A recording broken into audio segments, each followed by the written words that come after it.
Hello and welcome to Empowered to Thrive. I'm your host, Corrine Powell. I'm so glad you're here. No matter what type of day you're having, you're always welcome. I like having you around. This space is especially designed for the person who goes about life focused on everyone else while neglecting their own needs. The person who says yes when inwardly they want to say no. The person who is frustrated at all they do because they don't receive much in return. If that's you, I'm going to put out some great ideas on how you can change those patterns and get unstuck. Life isn't meant to be tolerated. It should be enjoyed. So let's get to it.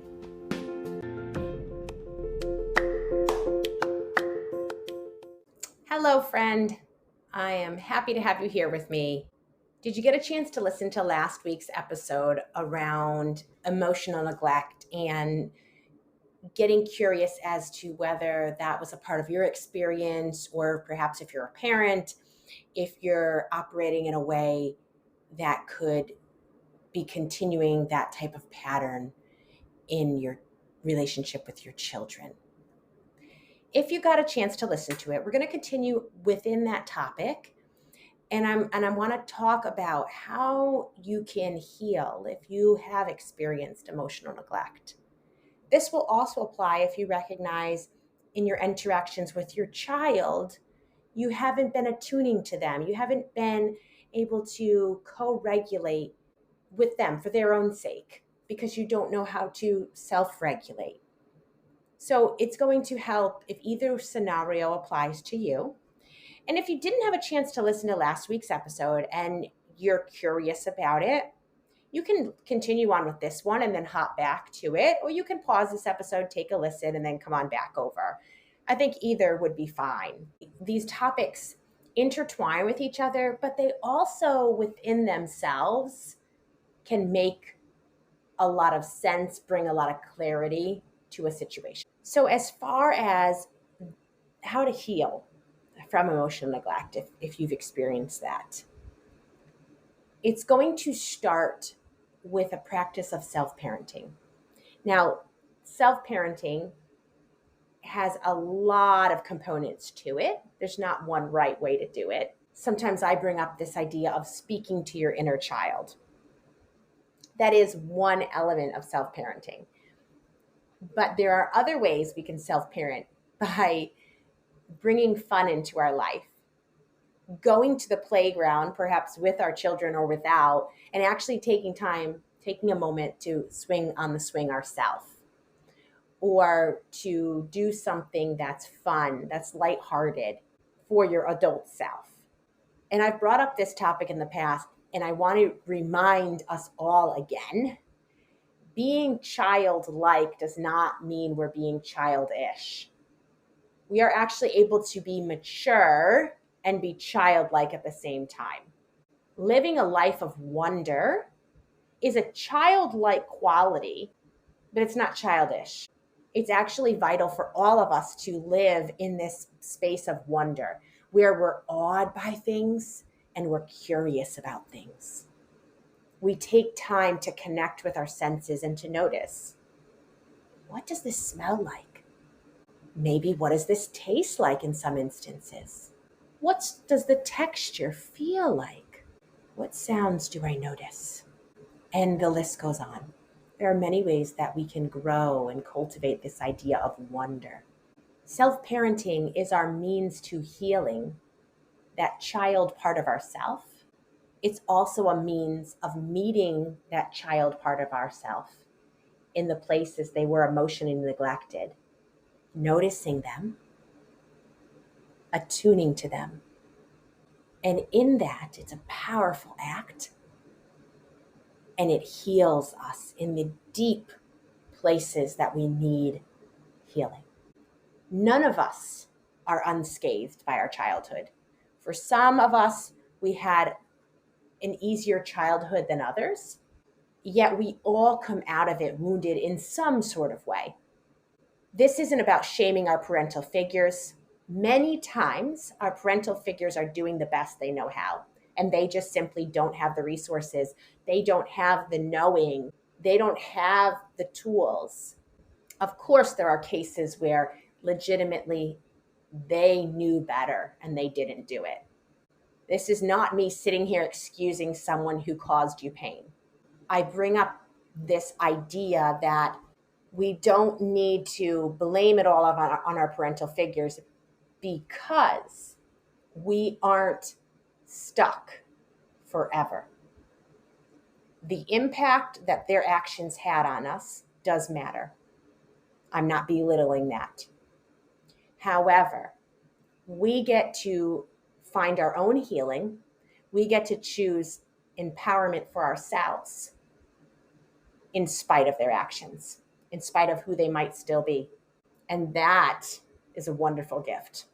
Grieving is a part of the process. I would never minimize the impact those actions have had on you. At the same time, I won't pity us because pity isn't going to help you. My compassion, my empathy will help empower you. My pity will only cause us to sit here and stew about how somebody did something so wrong towards us, and our life is forever scarred because of them. And truly, within the core of who I am, I don't believe that. Their actions deeply impacted you, and I am so sorry for the impact that it's had on your life. I wish it wasn't that way. I wish you hadn't been stuck for all these years because of their actions. And now I am equally excited for you that there is change possible, that healing is possible, that a new reality can be yours if you want it. It'll take intention. It'll take courage. It'll take doing the hard things, but you are capable of all of that. Whatever we want badly enough, we can experience. And I am here in your corner. I am rooting for you, cheering you on, and ready to offer you tools and resources and to help you feel equipped to connect with that younger part of yourself, to even learn how to love your own self.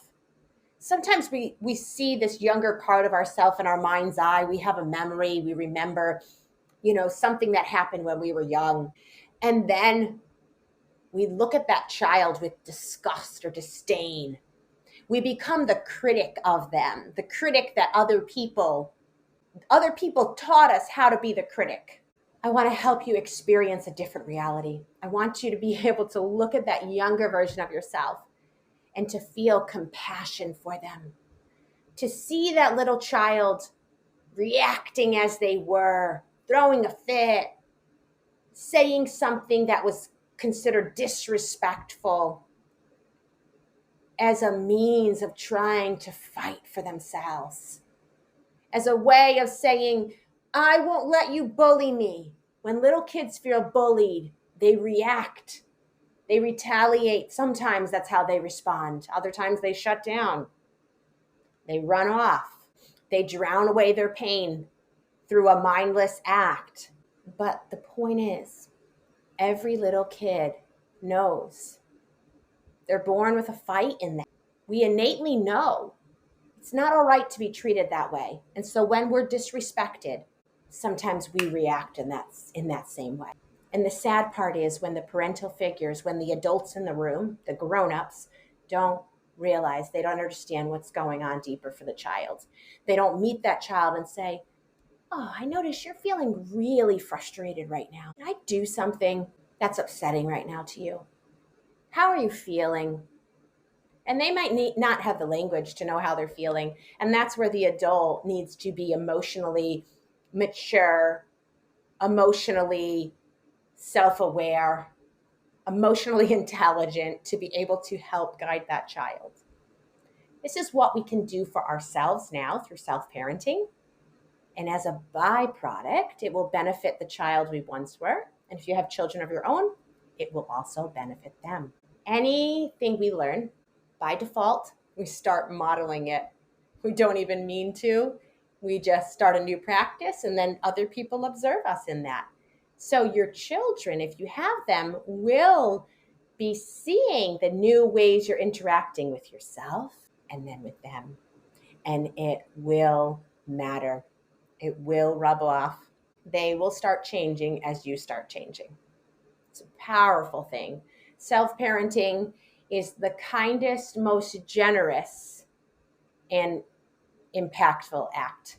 And so, some of the ways you can start is by pausing throughout your days to notice yourself, to notice the sensations you feel in your body, perhaps the emotions, maybe the thoughts.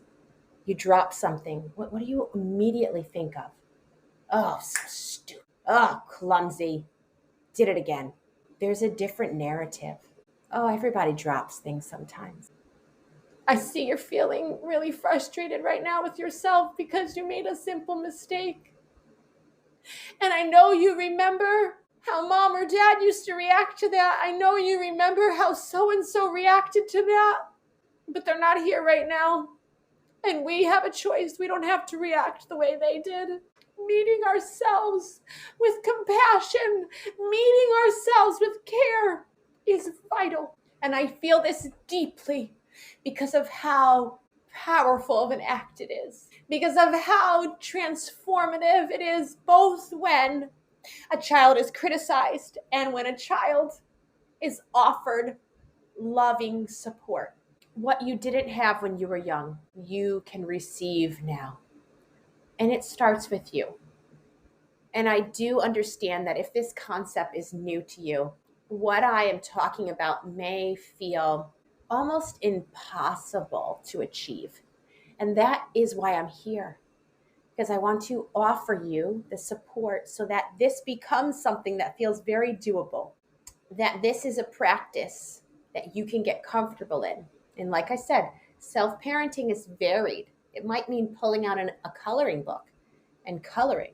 It might mean getting yourself to bed at a decent time and getting yourself some extra sleep, or saying, I need to take a nap right now because I'm exhausted. And even though there are things to be done, my body needs me to love and take care of it. That is a self parenting act. Eating nourishing foods is an act of self parenting. There are so many ways we need to take care of this body that we were given, and we need to take care of ourselves. So, where can you begin? If you're not ready to connect with me and do a deeper dive into all of this within your own memories, within your own experiences, you can start by just pausing throughout your days and noticing, how am I feeling? What sensations am I feeling in my body? What do I notice around me? What do I smell? What do I feel? What am I hearing? Just take notice. Become a little bit more mindful. And notice what your body needs. Does it need you to sit down for a moment? Does it need you to stand up? Sometimes I move my desk from sitting to standing, and I raise the levels because I recognize I've been sitting for a while and my back hurts, and now I need to stand. Sometimes we just need to take a pause and notice, are we thirsty? Are we hungry? What are we hungry for? Or are we needing to move our body? Do we need to connect with a friend and let them know how we're doing, or reach out for some support? How can you start to take notice of yourself a little bit more and to start to take care of yourself a little bit more? And through that, you're self-parenting. And over time, you will feel the impact of that. Your inner child will feel the impact of that. And by default, if you have children, or even just the people that you come in contact with regularly, will start to notice the difference in you, and it will rub off on them. When one person takes better care of themselves, it impacts the other people. We're not doing this to change anybody else. We're doing this to support ourselves or the ones that we care about. If you're a parent, it's important that you take care of yourself so that your children see something modeled that they actually would do well to continue to model.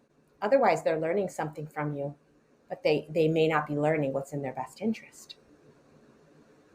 And of course, if you want my support in this area, please find a way to reach out to me. You can always send me an email, Corrine CORINNE, at changeradically.com. You can reach out to me through any of my social platforms, wherever you're listening to this episode. I would be honored to chat with you, to hear a little bit about where you're at, and see if I would be able to offer you support. Discovery calls are always available. And I'm looking forward to connecting with you again next week. We've come to the end of another episode. I'm so glad you stuck around. As you consider what you've heard, what's the one thing that especially resonated with you? What's one way you can start to implement change into your life? Too much too soon isn't sustainable. Start small and go slow. Consistency is key. If you appreciate what you're hearing on Empowered to Thrive, would you kindly leave me a review and rate my podcast? It helps a lot. I hope you'll share the episode with a friend and come back next week. And don't forget, I'm so glad you're alive.